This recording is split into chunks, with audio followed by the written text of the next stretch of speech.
Well,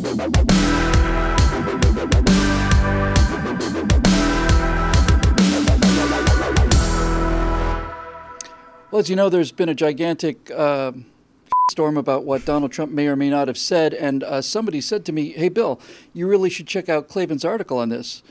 Now, needless to say, I've never heard of the guy, but apparently there's a Estonian football player named Ragnar Klavan, who is a professional footballer, plays as a defender for the Premier League club Liverpool, and captains the Estonian national team. He's a well-footed center back, apparently. But in any event, apparently this chap wrote an article called Of Crudeness and Truth, and I thought I might talk about this today because what this Estonian football player, Klavan, apparently is saying is that Donald Trump's big horrible faux pas is not so much that he used the S word, so much as he actually spoke the truth, which simply can't be allowed. Parenthetically, I'm Bill Little here with Steve Green and Scott Ott, and this is your right angle on the meaning of truth, and as this Estonian football player put it, of crudeness and truth. Scott, let's start with you. We mentioned in our backstage show that unlike people like, the Young Turks or whatever, we don't use coarse language in this. We bleep things out. We use the little asterisks, the little fig leaps, and so on. And we do that out of respect for our audience. Some people are perfectly comfortable with foul language, some not. But those who are uncomfortable with foul language are deeply offended by foul language. And if you're comfortable with foul language, not hearing foul language is not so offensive, actually, is it? So the question really is this, Scott. Is it true, do you think, that what the left is doing here, as Steve pointed out in his episode on the same subject, CNN reported, how many times, Scott, did CNN use the actual S word in a 24-hour day? Was it 190 or something like that? 186, like I think Steve said. Yeah, something 195, like according to Newsbusters. Right. So my question for you, Scott, is this. Do you think people are really this upset because Donald Trump is, as was described back in Spy magazine in the day, simply a short-fingered vulgarian who somehow managed to con the rubes into becoming president? Or do you think that this outrage is being televised without censure? Because these people understand that Donald Trump is, in fact, extremely dangerous to the left wing, because Donald Trump doesn't seem, whether he said it or not, doesn't seem to be much intimidated by what the left says we can say and not say. Well, I think, first of all, I'm very disturbed that I now have to learn another language. I have to learn to speak in a language that I've only previously heard the great Sid Caesar speaking in, and that is being able to pronounce ampersands and hashtags and asterisks.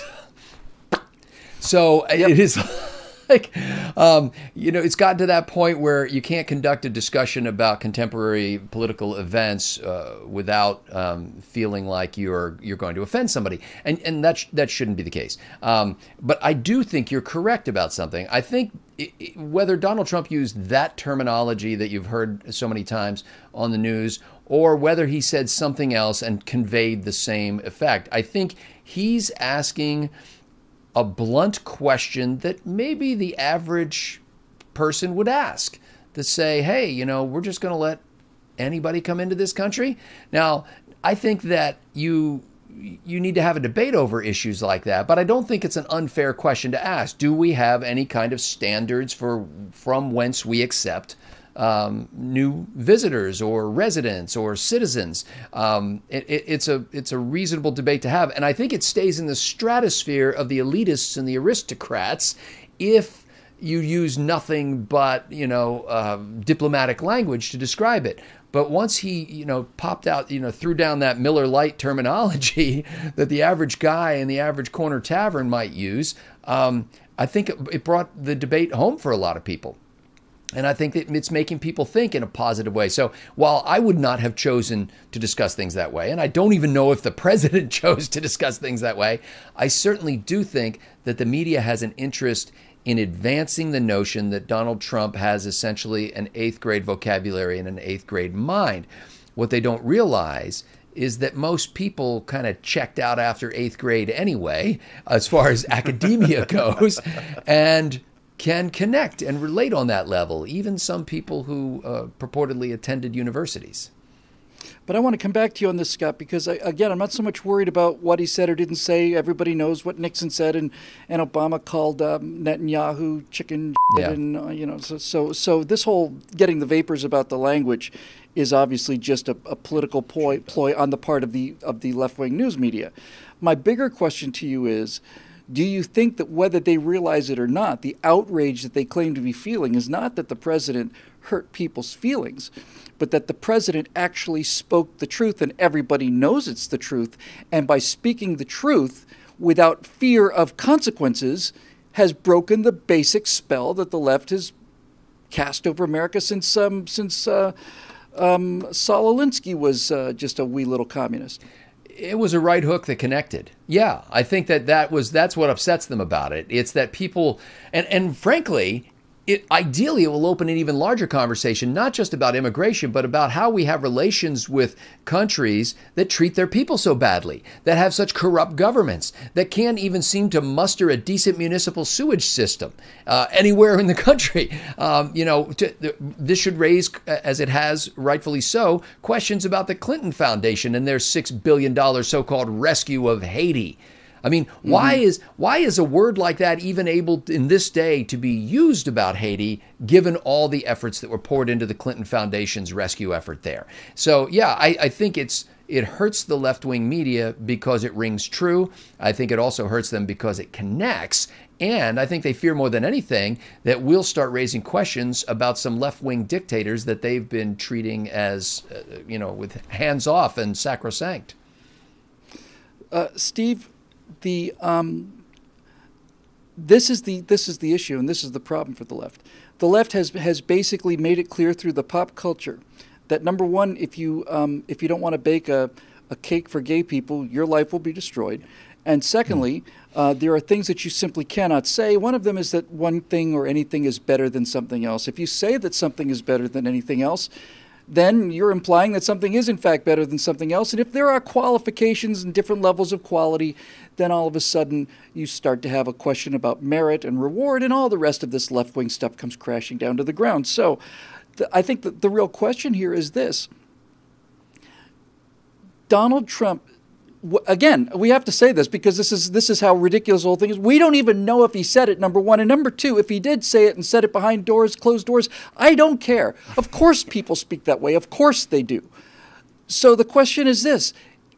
Is speaking the truth smashing this mirror? Is it smashing this mirror that we've become so entrapped by, this idea that you can't say that one place is better than another or more like America even than another. I took a quick look, in the last year that we had the data available, 9 out of the 10 countries in terms of immigration into the United States, raw numbers, 9 out of the 10 countries were third world countries. I think the exception was Canada. In 1960, none of them were. So this has consequences. Well, you can't say that, you're a racist. Well, you've managed to keep us all shut up about this for 40 years because none of us want to be called racist because we're not. What we find is that the people that have been immigrating into America over the past 40 years or so are voting very heavily Democrat because they're coming to this country with no skills, and the Democrats are basically buying their votes with entitlements. Maybe we should be having a talk about what kind of people we allow into this country, and whether or not, forget about their skin color, it's got nothing to do with their skin color. It's culture, is their attitude an attitude of work and reward, or is it not? Look, before I get to your sort of big picture question, I want to look at the smaller picture, if I may. And what if Trump has this history of saying and tweeting outrageous things, and then CNN and the rest of the left, they get their panties in such a bunch that they've got camel toe up to their necks. Meanwhile, while Trump's distracting them with all that stuff, he's actually accomplishing a lot of things. He's rolling back Obama regulations. He's getting taxes cut and all the rest while distracting with the tweets. Well, what if Trump wanted to get the funding for the wall, but without having to get the Dreamers deal along with it? What better way to do that than to say something so outrageous in front of these Democratic senators that he would blow up the deal so that then he could get the money from the wall from just Republican votes? Makes sense, doesn't it? Yes. Yes, indeed. So I have a theory that Trump did indeed say that, and the reason he said it was to blow up the deal with the Democrats and rally the Republicans. I don't know if that part's going to work. We are talking about, Congressional Hill Republicans here to get the money for his wall that way. So we'll see how this plays out. Just a theory I thought of while Scott was talking. On the big picture, you know what? It wasn't conservatives who coarsened the culture. That's not on us, okay? That started coming out of the left, and especially Hollywood and the universities, in the mid '60s, and the rest of the country has just kind of had to roll over and accept this coarsening of the culture that we all decry. Well, my buddy Kurt Schlichter likes to say the left isn't going to like it when we start playing by the rules that they have set. And after 40 or 50 years of rolling over and taking it, we finally have at least one person on the right, or at least one high-level person on the right, who is playing by the left's own rules, who is playing by the coarsening that they started, that they created. And guess what? They don't like it, Bill. We're telling the truth, and they hate it. Which is why, as far as coarsening the culture goes, if you watch The Young Turks, as they say, you'll get 15 or 20 F-bombs a minute. But here on this show, we're going to bleep out all of those words, and we're going to use the fig leaf of the asterisks and all the rest because we have respect for our audience and understand that some people are deeply offended by this, and we respect them enough to not want to assault them in that way. So there's that. I thought it was actually rather an interesting insight on the part of this Estonian footballer, that by asking the question, he is in fact raising issues that the left simply cannot bear to have raised, and it's not just a question of who or what kind of it's not a question of the who, it's a question of what kind of attitudes do we want into this country, what kind of backgrounds do we want into this country, and why especially is it that for the first time in the American history, really since the left took over in the mid-'60s, that people who coming to America from whole countries like Ireland was during the 1800s and Soviet Union was and East Germany, Romania, all of these countries, all of them, all of them. Why is it that we somehow now have been told that if we do not accept the people who are antithetical, the attitudes rather, the what, if we don't accept attitudes that are antithetical to America as we understand America, then we're horrible racists and we must be punished for it. This is the thing that is actually, this is the left and how the left works. Using our own decency and so on, our own revulsion at racism, to make sure that we never ask questions that should have been asked in the first place. And key among them is simply this. Haiti is a shithole. And the question is, why is it a shithole? Why? Why is it a shithole? Why? And why is it that Democrats want to turn America into that kind of shithole because of those same policies? It's not just a question of Haitians coming to America. It's a question of if we don't ask this question, then we're condemning entire generations of Haitians to this kind of poverty and disease and just absolute wretchedness that is in fact turning American cities into these same things because they're the same policies promoted by the same people for the same reasons.